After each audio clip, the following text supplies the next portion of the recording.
Messiah to come. Uh-oh. This meeting is being live streamed. Okay. Yep, I just hit the live stream button. Okay. So they're waiting for the Messiah to come, and I'm like, you're the ones that are bringing the Messiah into the world. That's what the root does. The Messiah, it's Jesus. I'm the root and offspring of David, meaning of Judah. So the Jew is the one that the Messiah comes through. And whoever the Messiah gets here, that's really the Jew in that language, in that spiritual language. And when you just correlated David to Judah, you mean because he's the king of the Jews, right? Right. He's the goodwill that represents the goodwill of the root. It's like, God chose the part of the heart, the desire that wants the will of God. That's the good root, the good will of, it's like the part that's ready to blossom into a good will.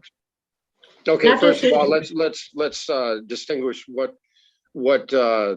good will of God is, or in essence, what you're saying, the will of God is your resonance or at oneness with the all of what everything is. I mean, because when you say that at first to somebody with a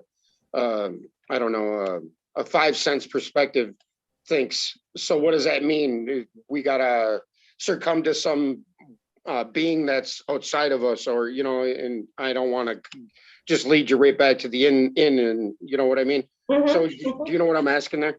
Yeah, I do. I know exactly what you're saying. Well, the void represents the desire for life, the urge, the demi-urge and all that, right?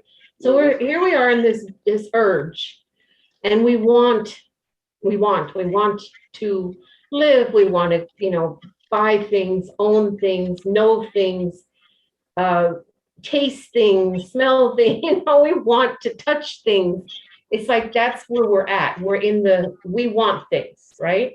The goodwill is when something is inverted in us that is complete, wants nothing, and is ready to be the giver towards that desire. Okay, yeah. And that means that you're self-correcting and, all the other good stuff that goes along with, becoming better or morally helpable or capable of dealing with this physical world, but rising above it. Is that what you mean? I mean, yeah. It's like, Jesus Christ represents, the angels announce him with goodwill and peace on earth, right? Goodwill to man. That's Christmas. So the goodwill is born through the woman, through the desire for this goodness. Oh, wow. And so you could say that even since all creation is female, goodwill is born through all of creation, whether, and I mean, that's the purpose of it, right? I mean, since right. I mean, if we're going to speak in the Hebrew, in the Judeo-Christian language, though, it's like everything is male and female. Yeah. The female is desire. Yep. And that's right. And male is intention, will, right? But when something becomes the woman, like Jesus said, what have I to do with woman? What have I to do with you? Or the seed of the woman. It is that it's reached that desire, not just for itself, but for that's why it can bring forth a child, because it's ready to love something else. Yes. Does that make sense? Okay, so yeah, it manifests on all levels and from the top to the bottom, yeah. Yeah. And you know how women are, like that after they have a kid, they're like, no, I don't. That's I mean, they're like, well, now can you watch the kid? I want to go shopping, Right. Yeah, right. So I mean, they want problem solved when they want problem solved, but when you want to solve a problem for them, when they're ranting or raving about something, they don't want it to be fixed. They just want to be heard. Right, exactly. That's about how much I know about women. Right. Well, see, you know a lot. Right, but that's where my knowing ceases on the women's side. But yeah, I get you. I totally get you. Yeah. Yes. And, you know, because I look at it, I've looked at it, and this is why I love your perspective, because I can get, you know, Phil's macro perspective on like the cosmic and the, you know, the inner workings of how you put a mask on. You got to put a mask on, dude. Just to go upstairs, you have to, because we don't know if you're tested negative or not. Well, go get a test and test it. Test. Go in our room and go get a test. Sorry.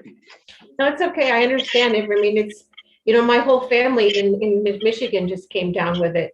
And my niece is diabetic, and, you know, it's very dangerous for diabetics to get COVID. And they all the whole house got COVID because they got a visitor a nephew who came for Christmas, and he didn't know he brought it in to the whole family, all 3 children and all 2 adults. It can happen quick, you know.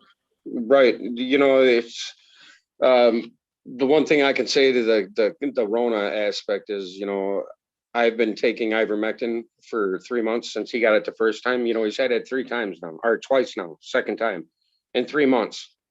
And I've been exposed to him both times, and, you know, I'm knocking on wood, of course, but, you know, I'm still haven't had the Rona, but, you know, right. So I'm just saying that there are other things that and things that can keep it from you, I think, and vitamin D is a big thing.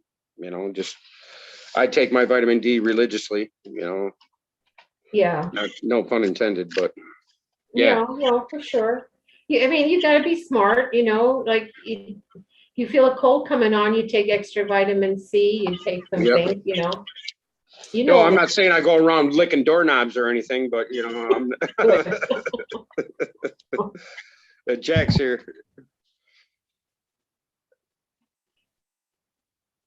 I hit admit. Where's he at? Jackie boy, what's up, buddy? You gotta unmute yourself, bud. Come on. There you go. Yep. Hi, Yvonne. Hi, Steve. Jack, how are you? What's up? How you guys doing? Happy New Year and happy Christmas. Happy New Year. Same to you guys. Same to you. Yeah, it's 9 p.m. where you are, right? Yeah. It's gonna be New Year slightly sooner, obviously. Yeah, it's only 2:11 here. Oh, it's still early. Yeah, I'm not going out tonight though anyway, so I can't really be bothered. So I'm just gonna chill. Yeah. Yeah, we're not going out either. Nobody goes out. Right. Yeah, one of my mates was having a party, but I was like, oh, I'm gonna have to pay loads of money to get a cab home, and I just thought, oh, I can't be bothered. I'd rather do a live stream with you guys. There you go. Yeah, you can't get much from us except for a few dumb thoughts. 3 blind mice. 3 no. Or 3 musketeers. There you go. Yeah, there goes a good question to pose. Why do you think everything is in trifecta in as far as fairy tales, you know, all kinds of things? And, you know, is that Spirit, soul, and body. Huh? Spirit, soul, and body. Yes, like the Holy Trinity and whatnot. Yes, the triune of God, as Jack did a video, one of these wonderful videos he has on his channel. Have you seen that one, Jack Scott? Yvonne? The last question. The triune of God. That's the video I made ages ago. When things were going better, when I was going to try and make more hardcore production, but I don't know, I got lazy over YouTube. It's easy to do. That's why I don't even bother titling my live streams anymore. It's just Slightly Slanted Sleuth meeting room. No. Come on in. I brought you down with me, Steve. No, it's no big. I mean, that's another thing in our reality that if it ain't for sale, ain't nobody buying because they deem it worthless. Isn't that the truth? Mm-hmm. Yeah. You know, if we were selling things and you got one good promotion, boom. Any message? There goes a question to pose to you guys. Do you think that this message or message of our inner journey would gain more traction if, like, I don't know, the History Channel were to pick it up and, because they're essentially doing all of these videos about ancient aliens and whatnot. And where half of what they talk about is actually about the hero's journey that, has been documented throughout ancient history in all buildings, architecture, whatever. So do you think that if it just came out and, this would gain, do you think this message would gain steam? Do you think it's gaining steam? Do you know what I mean? I'm going to answer first because it's right on the tip of my tongue and I don't want to lose it. But it's like, the whole idea of it, you can't sell something if somebody doesn't want it, right? No matter what. I mean, no matter how good it is. There has to be more of a desire for people to go into the inner journey. And since we're oriented towards looking outward so much, it's like the only time we want to look inward is when we're stuck or when we just, we don't know what's going on. And then we finally, look inward. So it's not going to be really something that's done on a mass scale until enough people realize that that is the answer. And then they'll want it. As long as they think they can still get the information outside or they can find an answer outside, they're just going to look outside. That's just nature. Mm-hmm. That's nature. Yeah, that's where physics is born, right? Yeah, and we're talking about the not the supernatural really, but we're talking about the inverted nature, the inverted. And so people just aren't interested in that unless it's curiosity. And then when they learn everything they want to learn, they usually are like, oh, okay, that was interesting. They move on to something else. Right. Got attention spans of a peanut. Right. Yeah, because it filled their curiosity, but it didn't really touch anything that wants to be transformed yet. They're not at that point of wanting to be transformed. That's my response to that. What about you guys? Well, yeah, transformation is slow and painstaking, and you can't get off the wagon at any time. That's what I learned from. You can't what off the wagon? What did you say? You kind of cut out at that. You can. I said, transformation is very slow and painstaking and difficult, and you can you can fall off the wagon at any time, is what I was saying. You know what I mean? Yeah. And it kind of sets you back exactly where you were. However, you're not quite back exactly where you were. I found I'm back where I'm like started back in like basically in my mum's basement again. And it's like, yeah, I'm back here, but I've still gone through a lot of learning and gained a lot of like experience in that time. I don't know. I find I don't know. What did you say, Yvonne, with the Pharaoh, the hardening of the heart? It's like you have a desire and it doesn't work out and you're upset about it. And then, it's like my heart's been hardened that little bit more in the last, the last 16 months, So, but we all deal with shit, I'm not just playing the victim. Like everyone's a victim of nature to a certain degree, and it's astringency. But hey, it's happy New Year, so might as well. It's a good time to like start a. Well, actually, this new year, people often give up. They make a New Year's resolution, and they usually say, "I'm going to quit smoking." That's one of the most common ones. It might be a really good year to like quit something as a like just at the end of like end of a waning moon tonight, which is a good time to get rid of, to stop doing things, to banish in your psyche, Yeah. And so some years people make those resolutions to quit things, but it might not be a waning moon. So well, it depends. Like, I've quit things so many times, and And I quit. I really know how to quit. I mean, I quit and I lose massive amounts of weight, and, I change, I move to a whole new state, and I just do all these start new books and start new, but it's like the reason that we always feel like we don't go anywhere is because when we come back to ourselves, we haven't gone anywhere. What we're doing is we're building above ourselves a new consciousness. And we have to learn how to live more and more and more and more in that upper realm. Mm. And then when we fall here and we're the same as we were, when we were 12 or 6, I haven't changed any at all. Then we can say, well, but up here, I'm developing this new consciousness. And that's my goal, is to keep working on that. No matter, it says if a righteous man falls 100 times, he gets up again. Mm-hmm. Because he's building a new consciousness. And it says that God has to build that in us. Does that make sense? Mm. We can't really build it.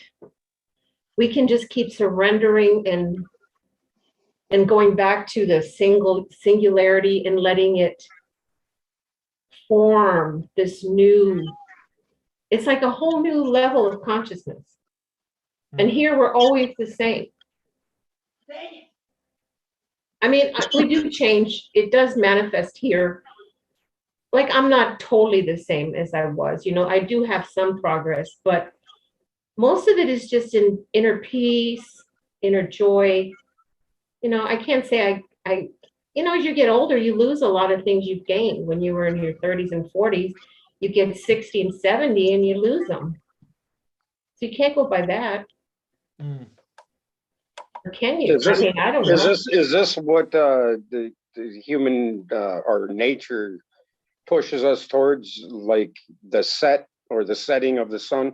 And is it correlated to, like one could see even the Rona is pushing us to, because it's nature, of course, back to what we truly are. And when you said it's not really us that can learn, it's God that teaches us or whatever, but isn't that in the end, isn't it when we meet our true self, God, that in essence means we're all one then, right? Or we are God, or, I'm not going to say I'm God, but you know what I mean by that? Yeah, I know what you mean by that. For me, it's just like, okay, I'm 75% water, 80% water. I don't know how much water we are. We're pretty much a lot of water, right? Right. I'm not going to go around saying I'm water, I'm water. You know what I mean? It's like, how does that help me? Right, but I'm gonna drink it, and I'm gonna use it, and I'm gonna bathe, and I'm gonna clean in it, and it's like always there, and it's always. Yeah, but what I was saying was that God is. I don't know, because the way you said that, it just invoked in me separatism, like God is separate from me. Yeah, no, he's not separate from you. Well, okay, I'm going to speak for myself. He's not separate from me. Do you know what I mean by that, though? I'm not saying that you said that. I'm just saying that's what it invoked in me. Yeah, I know. I think that is a big problem. It's like, God is in everything. He's the power of life. He's the power of will, right? Yeah, what's that axiom or maxim? God is in all, but yet all are not God. Yeah. Yeah. So how do you? Well, everybody has a different way of working and out. And that's semantics, yes, and that's what gets us confused is wordings and the way we conceptualize, yes.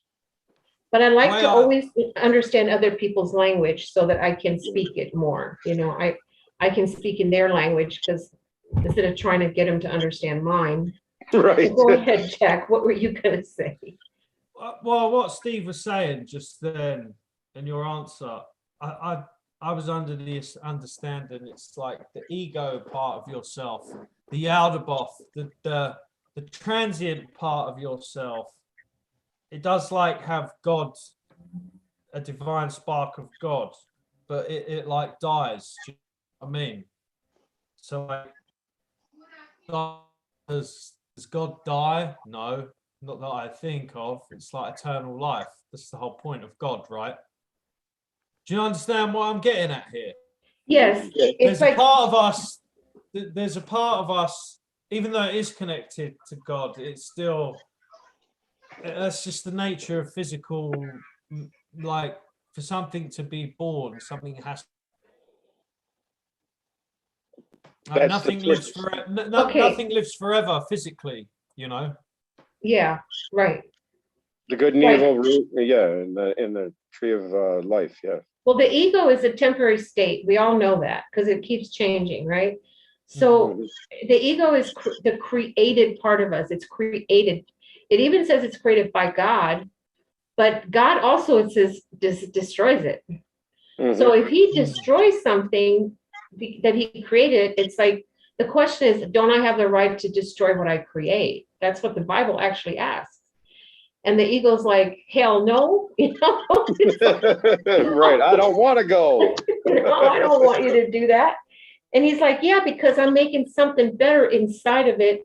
And when it's time, like a chick out of an egg, or like a butterfly, like a worm coming out as a butterfly, when you're in transformation, the old dissolves and the new comes out of it. Just like a baby out of a womb. It's the same thing. You don't see. Yeah, that's why the matrix is a womb and we're spiritual I don't know, babies trying to develop in the womb, in the matrix, right? Right. Now you can say, well, that womb is God, and it is, and you can say all those all the stuff but that doesn't help me. I mean, I'm just that kind of person that I need to know what's truly the power and what's the temporary part of me, because I don't want to fight what's real. Yeah, and when you're connected to that temporary part, like it's everything, then it's so hard to let it go. Yeah, you can't move. That's all there is. Yes, and that leads me to the question of, I remember when I thought reincarnation was enough. You know, right? Like I was looking forward to reincarnating. Yeah, as long as you think you're gonna have a better life. Right, right. But I mean, it was the end all for me because I read a bunch of papers on it. I did. The University of Maryland did a study, and it was almost 100% factual that they proved that reincarnation is real. Out of 202 cases, 200 of them were proved to be real. And these were mostly kids that were like 6, 7 years old. Spouting off names of people that were in plane crashes in the war and stuff like this. Yeah. And when I came to that revelation, it was like, wow. And then it opened up another door, and then another door, and another door. Is this how your spiritual journey has been? Yours too, Jack? I mean, is that the aha moments that keep you going? I'll let Jack answer that first.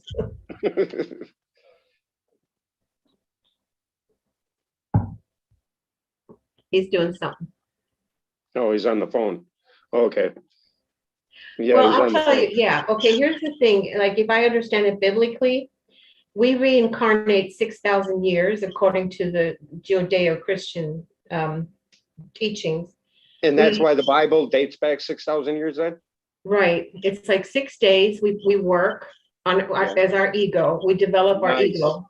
Very nice. Right. Yes. And then the 7th day, we're supposed to come out as a new soul, a new creation. Yes. And so if we don't make it, yes. Right. Yes. So, but what happens though, if your life you have to go through all these ego phases that demand to be fulfilled because nature made them. You see what I mean? Yeah. Nature made us to be certain ways. And so they have to be fulfilled before you can let go and leave. Like if you have never, like, you ever see people who never had a childhood, they freaking can't they can't move on. They feel like they missed something, Yeah, tell me about it. Yeah. Sorry, I was just yeah. Yeah, and there's other things. There's other things like you're like, oh, I'm not interested in that. I don't want to make a lot of money. And you just know somewhere in your past, you probably were really rich and you realized it didn't really matter because you don't really care about that. Well, that must be me. That must have been rich as hell, because I could give two shits about money right now. Except for, you know, you got to have food on your table, of course. Right. And it is nice to have money to go skiing and, you know, so. Oh, yeah. You know, but I'm not all about, you know, money and power. And I guess money, oops, I finally got you guys up on YouTube so I could see chat. And now, God, my big mug's right up in the middle. Sorry. Go ahead. I forgot what I was talking about now. No, I was just going to say something about that too, that, you know, when you feel like you can see people who are really looking for money, looking for power. Power is not our last thing. Money, power follows that. Usually you have to be rich to get power. But then after you're rich and you've got power, usually the next phase is where we're at right now, is that we all are interested in knowledge. Knowledge is the thing before we finally transform. That's the last thing on the pyramid. Yeah, that's Shaka, Bina, and then Keter, right? Yeah, once we're done with, you know, really looking at like, well, I want to know this and I want to know this and I want to know this. Once we've saturated ourselves and we realize, wow, we're still not happy. I know a lot of stuff and I haven't found anything. Like you too, I still haven't found what I'm looking for. You know what I mean?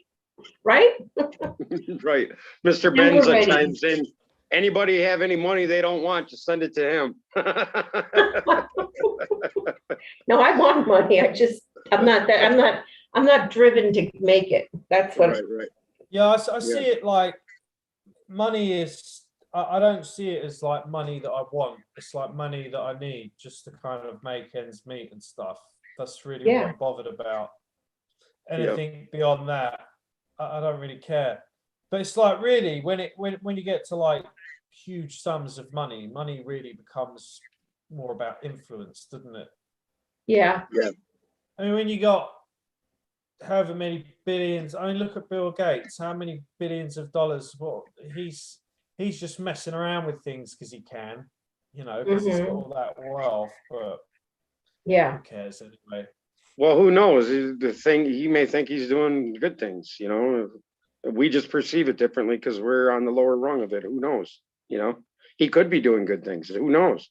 Well, he better be doing good things. Right. You know, but every video on YouTube would have you think he's the devil. You know what I mean?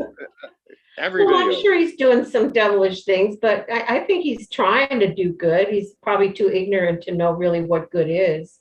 I feel like, you know. I feel like he's too insane to know what good is, but anyway.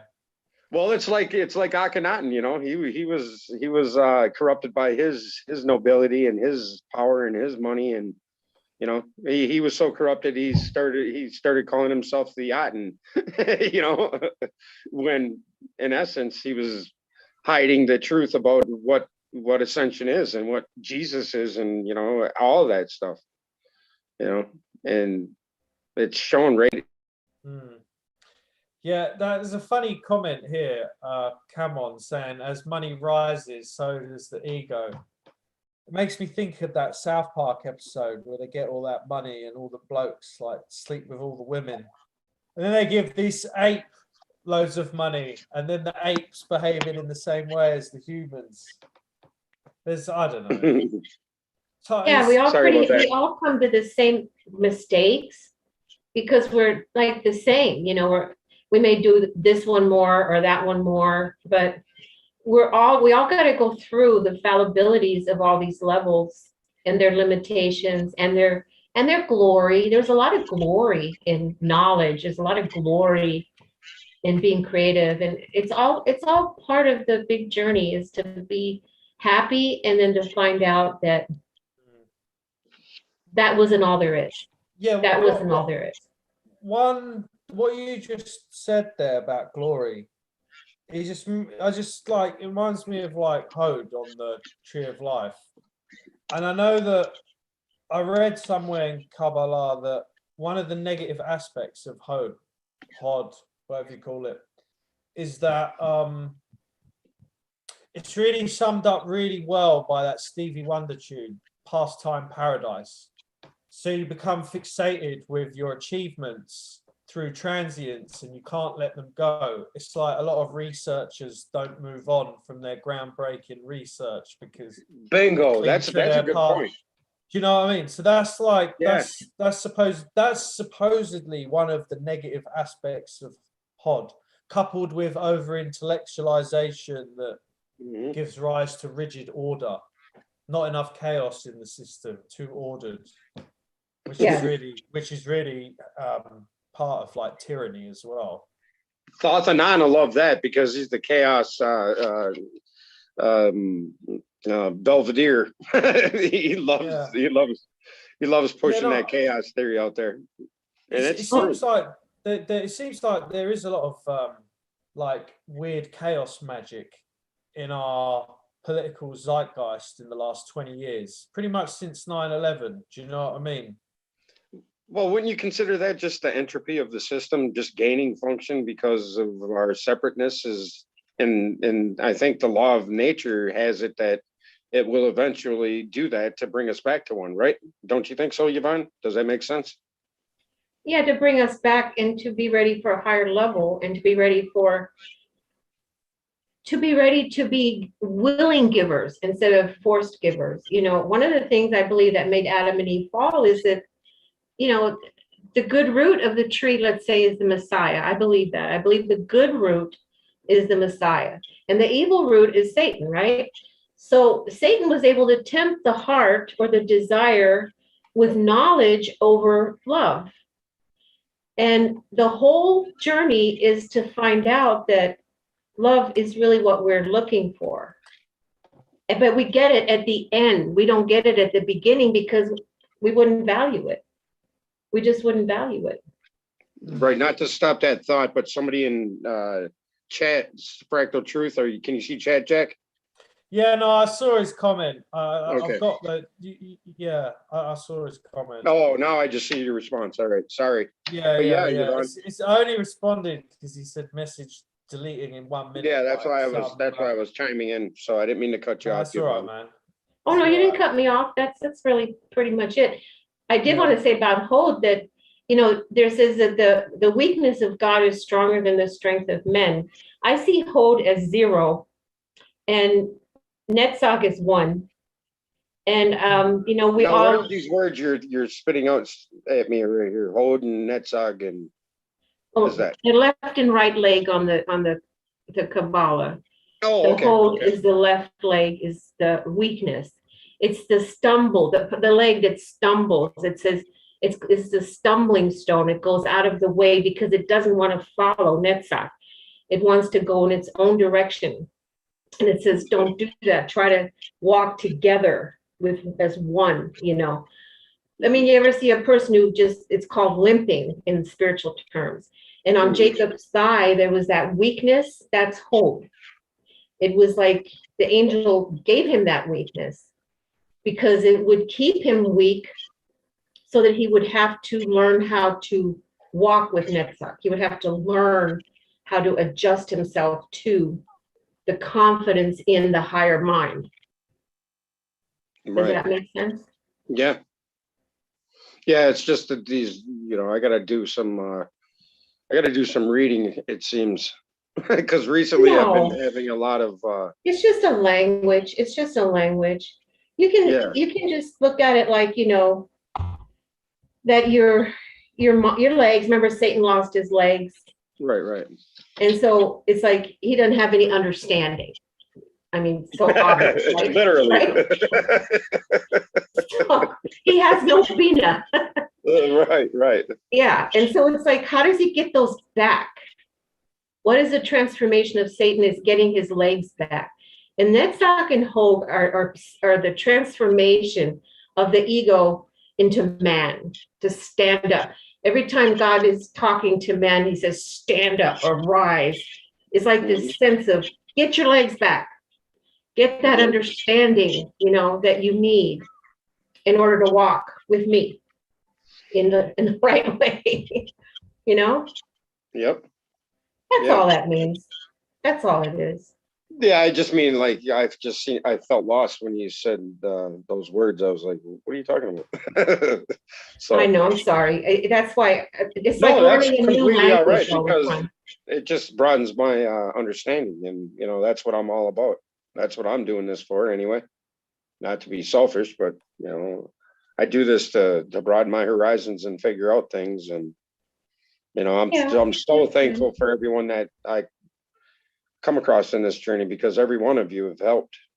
You guys Yeah. included, I mean, everybody in chat, everybody brings a small piece to my puzzle, and that's essentially what we do. We build our pyramid with our information, right? I mean, we finally Yeah. figure out that it leads to the one, and that's the capstone, the diamond in the rough. Right. So, yeah. Right. Because everybody's is on the journey, and everybody's at a place where they're developing something in that soul. The tree of life is our soul, the Sephirah, they're our soul. So yeah. Yeah, and the beautiful part about this is that I've come from a place where I was arguing and yelling my point and trying to prove it and just slam it through and just like, no, this is, and I didn't really know. I just thought I knew because I understood it from somebody else's perspective, and now that it seems the more I open up to myself and not lie to myself and truly deal with my faults in myself, the universe speaks back to me so much clearer now. Does that make sense to you? Oh yeah, that's who you want talking to you, not other people. Yeah. You want to hear that inside of yourself, that the truth ringing within your own, vibration. Jack, you're so quiet. Yeah, no, I'm pretty quiet, aren't I? Yeah, no, I was Yes, just you are. listening to what You you all guys right? saying. Yeah, no, I'm fine. I'm fine. But what you were saying about like kind of just like listening to the cosmos or something like that. I'm kind of paraphrasing. No, it was weird. Like yesterday, I was just sitting at my piano and I ended up just like spontaneously like writing a song, like a whole song with the melody. I had to like go back a couple of times, but it was like I heard it from like another realm. It like kind of like came to me. It was really weird. It was almost as if I didn't write it. It was odd. It was like it was really strange. And I know there was like a solar eclipse in the southern hemisphere recently. It was in like 11 degrees Sagittarius. But so like wherever 11 degrees Sagittarius is in your home, whatever house that's in, that eclipse would have like influenced that house, supposedly. And it was in my 5th house. So maybe that's why I just like wrote that song. Maybe the eclipse allowed that door to open just momentarily, Mm-hmm. It was weird. It was a weird experience. Well, it's just like Sagittarius, the sign points its arrow where? To the center of the galaxy, right? Yeah, I always find when you write a good song, like I haven't shared any of like my compositions, but I'm kind of like want to get quite a few before I do. But yeah, when you write a song, if you go right today, I'm gonna like write a song and try and do it and force it, it can like be difficult or not happen. Or yeah, that's like the question I asked yesterday about ascension, right? Does that map onto the same, It's weird because like yeah, emotion should like fuel chord changes, just like emotion's supposed to like fuel like occult magic as well. It's supposed there you go. That's a good question to pose to Yvonne. Is emotion to you desire, Yvonne? Well, emotions definitely come from desire, like, right. like, yeah, like if you're afraid, it's because you're desiring to get out of a situation or want a situation and you can't get it, you feel fear. And if you can't get, and if you still don't get it, you get angry. But if you get it, you feel glad, that kind of stuff. So it all resonates with your desire. That's why David was playing the harp all the time. It's his heart. that the strings of his heart, of his desire. It's like the music that you're talking about, Hey, can somebody let the cat out? My cat wants out so bad. He's just, Yvonne's got a feral cat that stands there like the dude on Friday After Next when he says, "No more locked doors." Right? He's been so patient, he's just waiting. Maine Coon cats don't like the doors closed. They just want doors open all the time. They just, Right. but they won't come in. If you open the door, they sit right in the threshold so that you can't close it again. Right. Okay, Right. I'm sorry. I didn't mean to be off track, but no, that's all like, good. We could spin that into the conversation too, the locked door thing. But go ahead. Yeah, like the coat of many colors, the singing, the music, it all resonates through your desires, and you got to learn how to play them, like learning how to play the piano or a harp or a musical instrument, learning how to work with colors and paints. And remember, Joseph got the coat of many colors. He had to learn how to work with his desires from black to white. You see, that was the whole purpose of the meaning of Joseph. To me. Yeah, and true change comes when desire becomes the will, right? I mean, it's when that switches over. It's at least the way David has hands. He's got hands. He's holding the harp in one hand. Yeah. And he's using his will with his other hand. You see. Nice. Right? Yeah. Very nice. Yeah, I see will. It's more like you got the desire aspect of it, then you got the embodiment aspect of it. So where like that mentalism kind of changes into action, that's more like the will to me. I see it. Do you know what I mean? Right. Yeah, because crown, Neketer, is will, faith, and pleasure. Those three elements are Keter. So without will, there is no faith, there is no pleasure. There's nothing. The will is the dominant feature of Keter. Yes. Thy will be done. Yes. Yes, I come to do thy will, oh God, Oh, yeah. I watched that film on it was not on Boxing Day, on Christmas Eve. I watched The King of Kings. And there's the bit where Jesus is like preaching on the mountain in like Matthew 6. And I think is it Matthew chapter 6. But anyway, you know where he's saying, "Blessed are the meek." Yeah, Matthew 5, I think, but yeah. Matthew 5, yeah. But they were like, "Oh, show us how to pray, oh Lord." I don't know if they said "oh Lord," but and he recited the Lord's Prayer. And I swear, like, it always said, "Forgive us our trespasses as we forgive those that trespass against us." And then when the Mandela effect happened, it all changed. "Forgive us our debts." Yeah. And I was like, huh? Yep.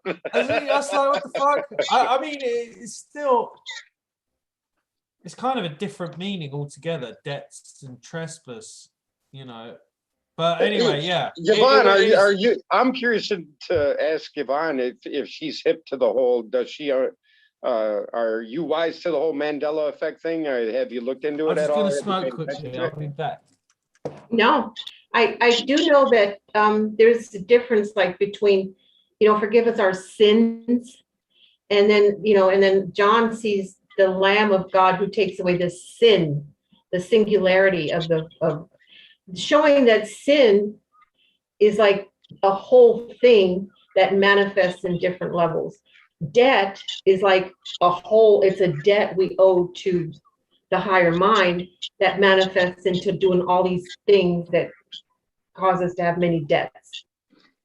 Yeah, but in the Lord's Prayer, didn't it used to say trespasses, or don't you remember the version of it? Forgive those who trespass against us. Right. Or whatever it goes, however it goes. Right? Yeah, I always remember both. I ever since I was 14. Yeah, I kind of remember both too. It depends on what church I went to. Yeah, and what Bible version I was reading. If I was reading a more newer translation, the King James with their trespasses and their thinketh and doeth and, you know, all that. Yeah, the Yeah. old English, yes. Yes. The King James, because it's the only Bible version that is translatable into Strong's. So I use it because it's, you know, Strong's was translated by the King James. Yeah, you can look up all yeah. the words and the names and whatnot. Yeah, and that's how I learned how to look up Hebrew and Greek for everything, because I had it teaches you to look through the etymology of what words are. That's a really useful tool. That is doing that. Yes. Looking up the Greek and Hebrew. I usually just stick with the Hebrew. I stick with the generic version and just look up the etymology of names. That's the generic version, the easy way. And you know, because I've never really delved into the Bible. Like I said, I've only, you know, poked and prodded in there, and you know, it's overwhelming. Maybe one day I'll sit down and have the gumption to read it. For me, there's just something about sitting and reading. I don't know why I cannot do it. I always see it like, you know, when you're a kid and you buy like a PlayStation game, let's say you got Zelda, and like there's a little booklet and it tells you like the story behind the game and the characters. I couldn't stand the game Zelda. It took forever and I just couldn't stand it. Well, not Zelda. I didn't even play Zelda, but I don't know, some game, whatever. Yeah. Like Resident Evil, say, the original one. Yeah. And like it talks about like the T-virus and the Umbrella Corporation. It gives you the backstory. My point is that like, say like life is a game. The Bible's like the little book that comes with the game that helps you figure out like how to play the game properly. Do you know what I mean? Yeah. Yeah, but wouldn't you need the Kabbalah and other writings too in order to understand the Bible better without the great blessing of knowing people like Yvonne or Phil? You know? Yeah, it helps when you, well, that's it. You search for knowledge and you find teachers, don't you? Student is ready. When the student is ready, the teacher usually appears. Well, it's like, you know, okay, it says that the Bible was written by men who had the Holy Spirit, right? Yeah, so, I agree. I agree with that, definitely. That seems unequivocally true to me, completely. Yeah. And so it's like if you met the guy who created the game Zelda, and he played it next to you, he'd know the very highest level and how to get there. Right. He'd know all the cheats. Yes. Yeah. It's the same with the Holy Spirit. It's like if you got the same spirit that the guy has who wrote the Bible, it's just going to make so much more sense. Yeah. And if you're trying to interpret it on a different level than where he wrote it through. Yeah, speaking on Nintendo, actually, I'm really impressed with their marketing department. Because my little niece and nephew, they're only little kids, they wanted Pokemon and Mario stuff. And I'm like, damn, that's what I wanted when I was a kid. And they're still slinging that on kids like 25 years later. Right. I don't know why I brought that up. But yeah, well, maybe Mr. Menza says we just need Yvonne or Phil to give us the cheat codes. And yeah, I think it's really simple. I think sort of they are. And, you know, I feel blessed. But, you know, in the end, it's never nobody can lead you to the truth but yourself. And that's the personal part of God, I think. Yeah. Well, a teacher shouldn't rob a student of self-discovery to its fullest potential, really. Well, I hide my videos. That's why I hide my videos. Yes. I feel really like I am doing that. I don't want to rob people of seeing it for themselves. Yeah. But I can't shut my mouth. It's like I keep talking. You know? Well, I love it that you can't shut your mouth, Yvonne. For one, I adore you and all the care you put out there, because it's obvious, and I appreciate it totally. Thanks. Yeah. Really sometimes I feel like I'm doing a good thing, and then I turn around and I feel the creation sorrow and their struggle, and I feel how hard, and I remember my own journey. And then I'm like, Yvonne, they don't need to hear how this is this, and this is this, and this is this.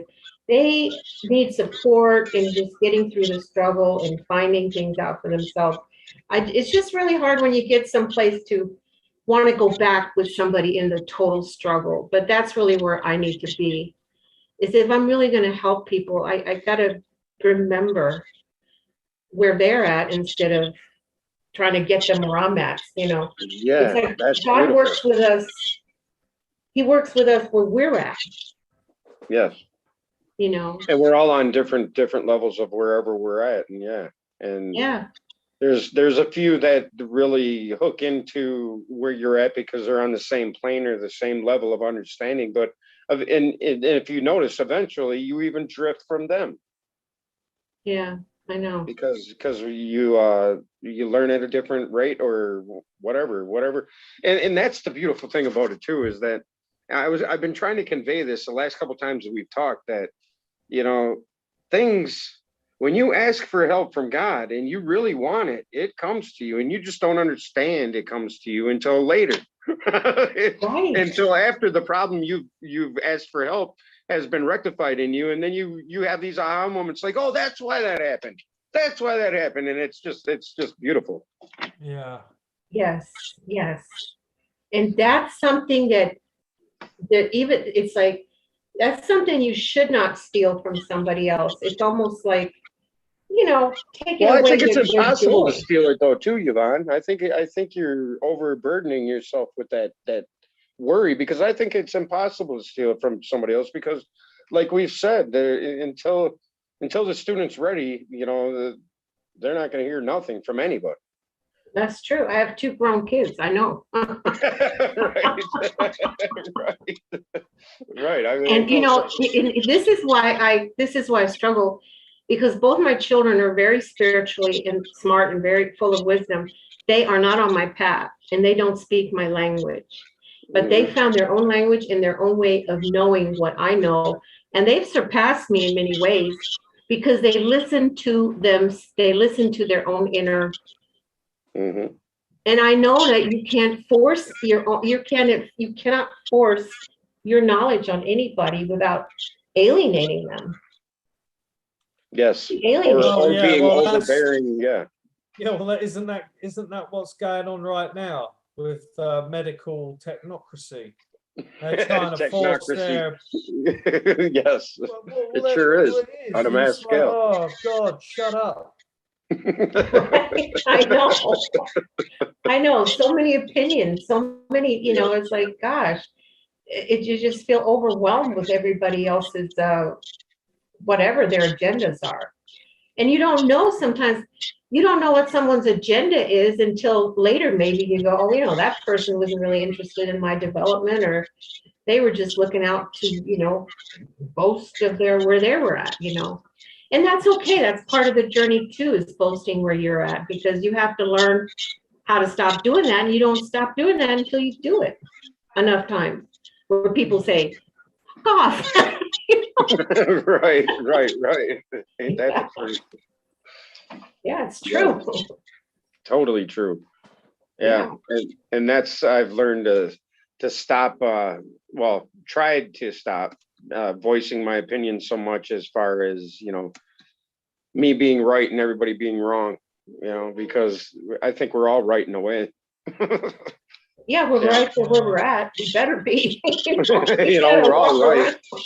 Well, no matter where you go, you're right there. Maybe that's the purpose of chemtrails.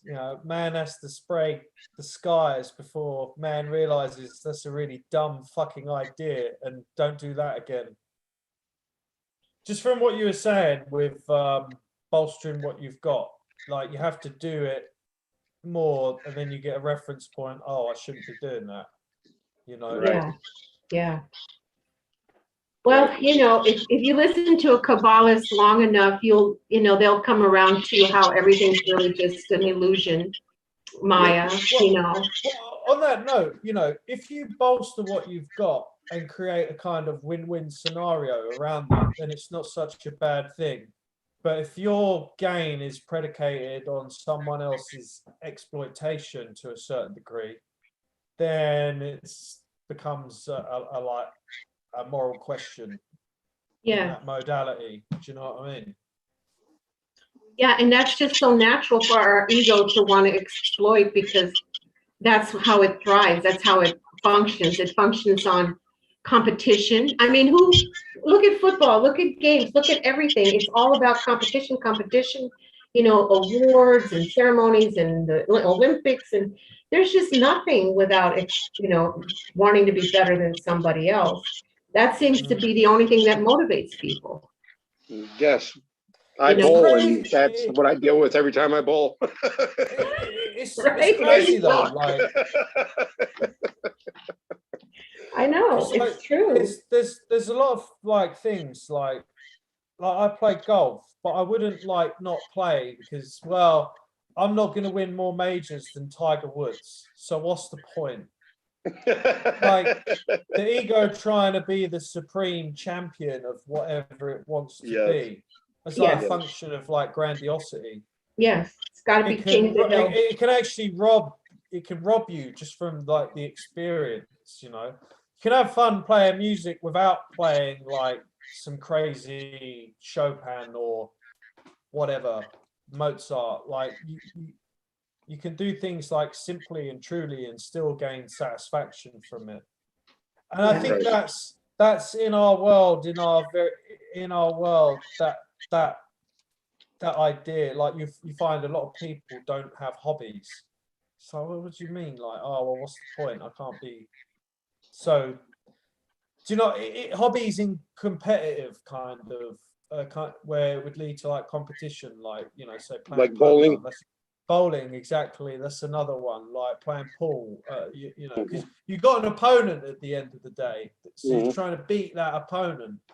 Yes, like those kind of things. But yeah, strange that But it's fun. It's fun. It's fun when you can. It's nice when you can shake everybody's hand at the end too. Used to make my husband mad when the giants lost and they'd shake their opponent's hand. He'd be like, "Stop it!" Be like, "Don't do that." But I mean, okay, so we played a game and we're okay. It's okay that you won. Not really, but the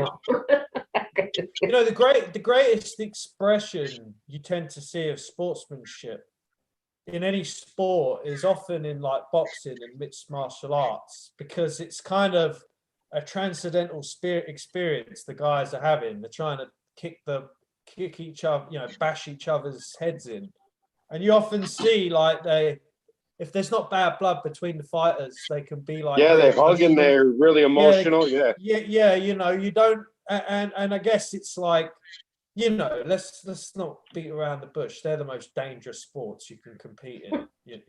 Smash each other's face and then give each other a hug afterwards. Sure. Yeah. In fact, I'd say boxing's the toughest sport because it's all on the upper body. At least the mixed martial arts, they're hugging around, not trying to get hit on the cage. They're rolling around on the floor, and so it's not as much time with like headshots with fists. Do you know what I mean? But yeah. But they're both equally brutal, though. It's pretty brutal. Yeah. Yeah, I don't want to be in no boxing match. I'll tell you that. I mean, when we get to the point of where we love, right? When love is the most important thing. This sounds so unappealing to the ego, by the way. But like imagine wanting to see how much we can do for others. Like that's our greatest goal. Like we get such a high, like we do now for winning. We would get that kind of high if we could find somebody. Of good that you feel when you do good things for no good reason. Yes. Yes, and that becomes like the hunger to like, gosh, I gotta find somebody to help. I'm gonna go crazy if I don't find somebody to help. Imagine that kind of life. But that can't that become a runaway train as well? Yeah, on that point, yeah, you just said, Yvonne, I read recently there was a great British soccer player called George Best. Americans might not have heard of him, but he was from Northern Ireland. And when he won the European Cup with his team, Manchester United, he said at the end he was an alcoholic and he died of like really bad liver cirrhosis. He never managed to conquer his demons throughout his life. And he's touted to be as good as Pele, basically. He's in that league. And yeah, he said at the end of the game, he'd never felt so empty and hollow, like when they just won the championship, and he reached his career pinnacle. He said he went into this dressing room and he just felt so lonely and shallow and empty. I thought that was interesting, that point, you know, on the subject of like competition, you know. Yeah. But Yeah, there's a lot of successful people who ended it because they're like Hemingway, or a lot of them, it's just like, this is it. I got it. I'm not interested. There's nothing left to want. And they don't make that transition, which is what the Kabbalists are always talking about, the transition of going from a receiver to a giver. And of course, the best way is if you can stay in two states. You can give to yourself and to others. And that's why God doesn't want us to completely lose our ego. He just wants us to rise above it. And, you know, like keep Malkut. Mm-hmm. But let Keter be in Malkut. That's how you bring heaven to earth. Right. Instead of just going back to heaven, let's bring heaven here. Mm-hmm. That is the goal of God, right? So that's what he wants. Yeah. So we can have both states and live in two states. But then you got the Hermetic principles. You've got to learn how to balance them all the time. You got to stay in that state of balance.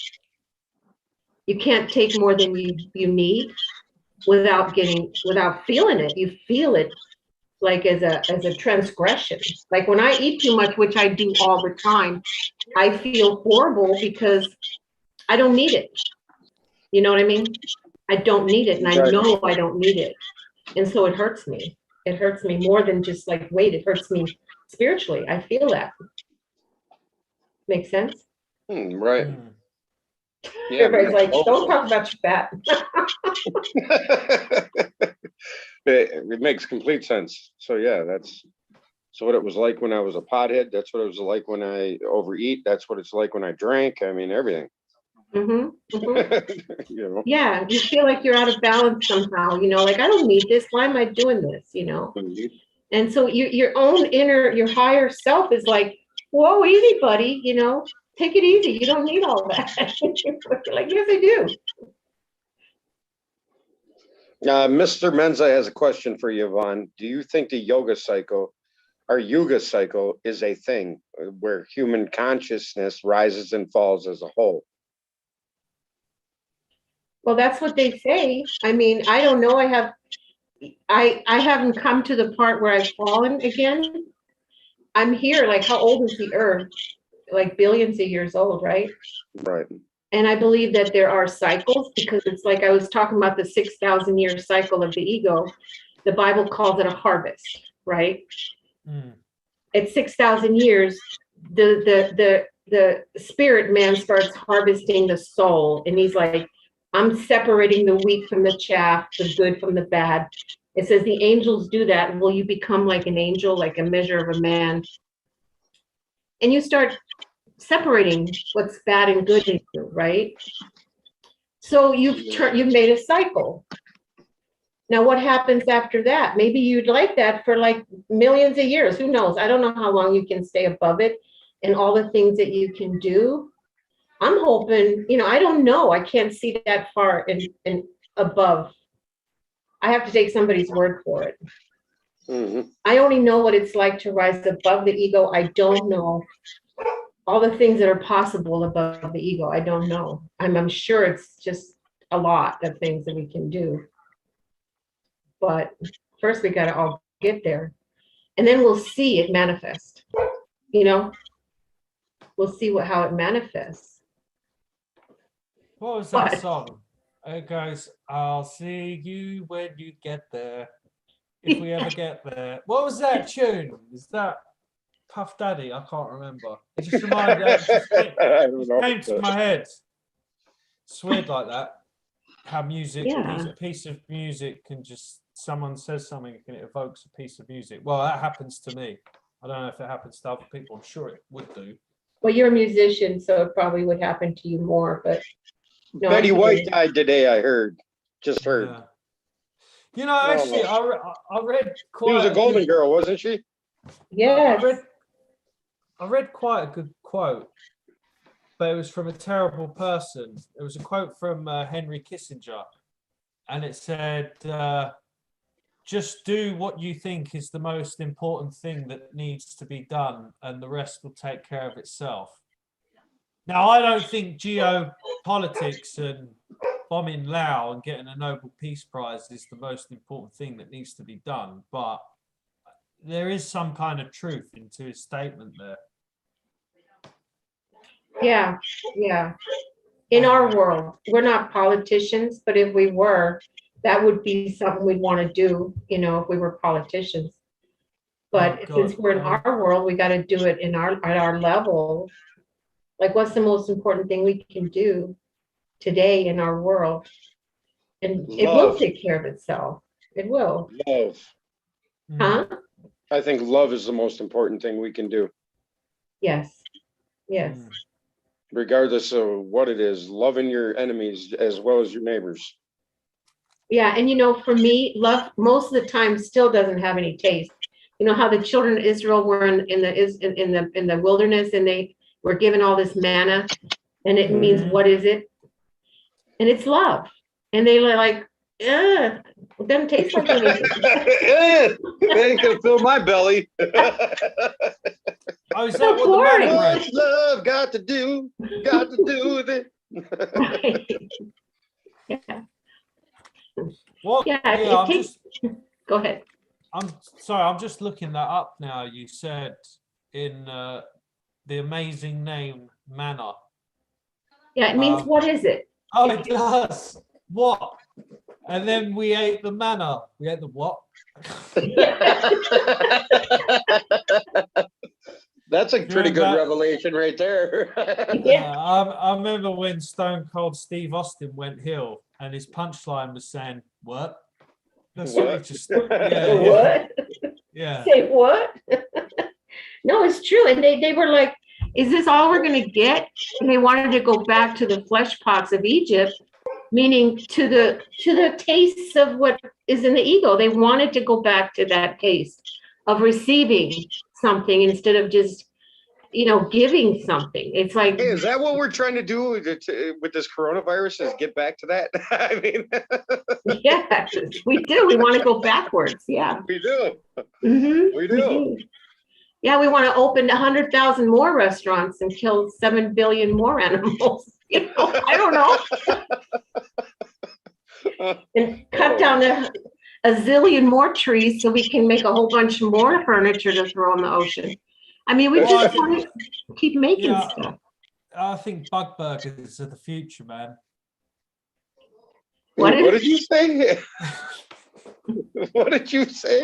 Butt burgers? What? I said, I don't mean it, but I'm saying it in jest. Bug burgers might be the future. Bug burgers? That bugs me. I know, yeah, it's disgusting, isn't it? That's old Klaus Schwab's big idea. Yes, humans will be eating bug burgers. Yeah, they'll be delicious.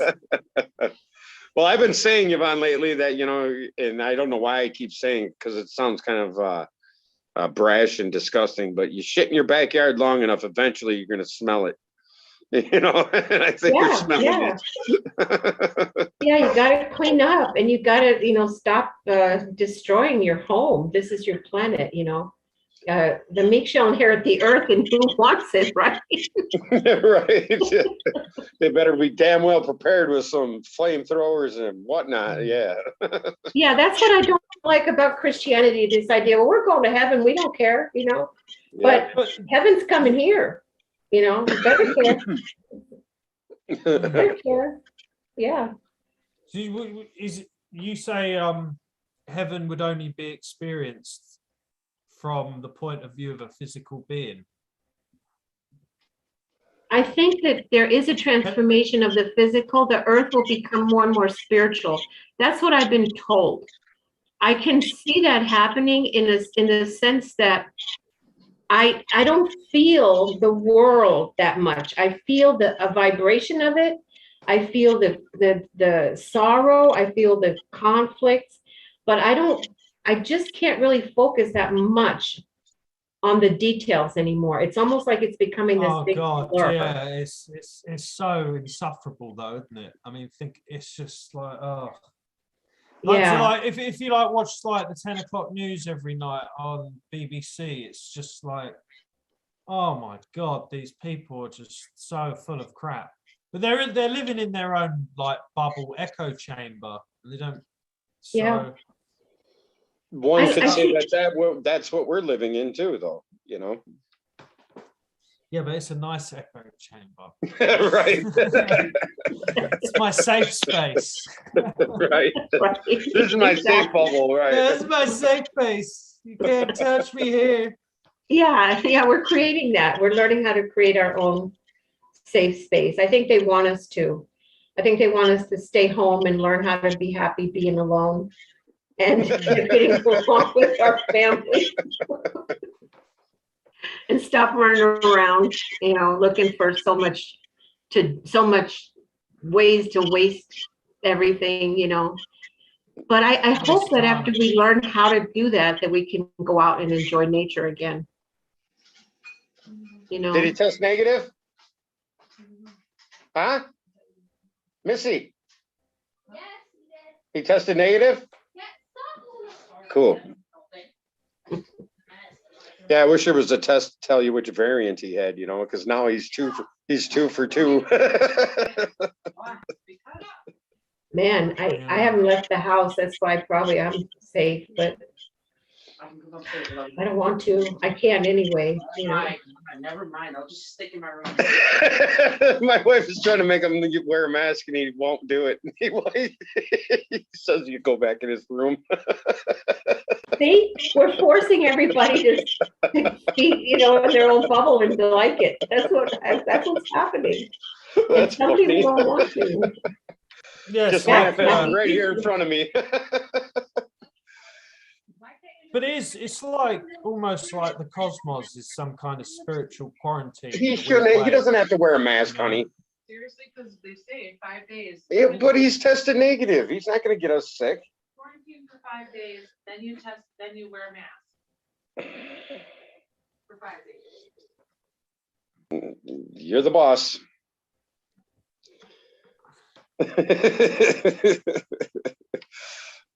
She is a nurse. Yeah. Can't really argue with her. Yeah. Yeah, what was I going to say? Sorry, guys. It's all right. It's all right. We're all cool. We're cool. Well, what's the difference? No, that's what I was going to say. Yeah, what's the difference? Like in like Saudi Arabia, like women have to wear the hijab, which is basically a face mask, and forcing women to do it in the name of religion versus forcing other people to do it in the name of health. I mean, like health, religion, they're both like big master archetypes in a weird way, so I don't really see the difference, to be honest. I really don't. It's in the name of religion or the name of health. It's like, yeah, and what? That's my opinion. Anyway. How religion just doesn't understand the meaning of something, so they externalize it. Like, the idea of a jihad or cutting off the head, that's cutting off your own ego, right? But they don't know that yet because they're not that developed spiritually. So they'll go around cutting off other people's heads instead of their own ego. That's what it really means. You know what I mean? Brutally honest and truthful, though. Right? And the veil, that's the separation between the ego and the soul. And the feminine wears it because the heart is the veil, the woman. And there's a veil over the heart that comes down when you're crucified with Christ. It says the veil is rent from top to bottom. But there's this veil between our world and the upper world. And so they make them wear that instead of recognizing it as the part that's hidden from one another. There's a veil between the two levels. They're like, well, you got to wear that because you're a woman. But really what it's saying is that the heart is veiled from the man, from the will, until he learns to understand himself. And the point is not to hide it. It's the point that you can't see it until you get to know it. Maybe that's why the divorce rate is so high in the Western world. Like in America, it's like over 50% or something like that. Yeah. Millennials suck at marriage, is what I'm seeing. Totally. Well, I've been married for 30 years now, so you know, if a that's one good society's thing I'm good at, apparently. yeah, it's like part of the demoralization process of America. The way I see it is like, because to like hypersexualization of a society like destroys it very quickly. That's what Sodom and Gomorrah is about. And then like that also leads to like the breakup of like the core nuclear family, that institution, and then that makes things worse. And then you flood a place full of drugs on top of that as well, and you get the massive demoralization of like a society. I think that's happened a lot to America. Aren't drugs to society like bad thoughts to our conscious or our psyche? I mean, it's like that's how our bad thoughts manifest in the outer world are drugs, right? Certain drugs, maybe. Yeah. Drugs are like universal, though, aren't they? They're everywhere in the world, really. Every society has to deal with them. Everywhere, Yeah. and it's something to make us feel better from the outside in. Yeah. Yeah. Yeah. We take control instead of letting the inner make us feel better. Yeah, exactly. And it's like if you ever listen to a woman who wears a hijab willingly, and because she wants to, because she understands it, like in terms of protecting herself and, wanting to be. You mean the cover over her head? Yeah, and because she wants to be like, have this sacred relationship with her husband, for instance. Mm-hmm. And it's like, it's a totally different feeling than when they're forced to wear one. It's like, right. And so in America, we see or maybe France even more, but you see like the complete opposite, like you're almost forced to tear everything down before you're ready. Oh, the French love doing that. They always do that. The French. The French are renowned for just ripping up all their history books and starting again and uprooting themselves. And then the guillotine comes out. A load of people lose their head, and then they go, "Oh, that's their a bad heads." idea." Because the head is worthless at some point. All I gotta say is, by golly, has anybody seen my bloody Jabberwocky? No, I was really trying. I didn't mean to make light of the French or anything, but it's like. Yeah, no offense to anyone who's French. I mean, yeah. I mean, I there's a lot of beauty in the French, idea. Why are the French always being befuddled and like how America's oldest military enemy is the British, right? The British' oldest military enemy since probably time immemorial has been the French. Then again, we had the Vikings. There's always somebody, man. There's always someone. It's like the Islamic boogeyman. They see someone sees your house and go, "Oh, I want that house. That house is mine." Right. All right, guys. Anything else you want to add that's really important to you right now, or? No, I'm finish your thought. good. What were you going to say? I enjoyed talking to you guys. It was fun. No, I wasn't going to say anything. I was just going to say I enjoyed talking to you guys. That's it. Now I want you guys to have a happy New Year, whatever you do, even if you're just isolated and alone. Yes, nearly bloody New Year. It's only an hour and a half till New Year here, but. Yeah, to everybody online too. I wish everybody a happy New Year tonight. Yeah, in the next year. I reiterate that. Ditto. Yeah, happy New Year to all. Make it a good Happy New Year, guys. Thank you for joining me today, Yvonne, and thank you, Jack. I appreciate it. Yeah, no, it's a pleasure. It's always good. Okay. All right, take care, guys. Love you all. Take it easy. All right, guys. Happy New Year. 22 is nigh. Later, guys. Bye.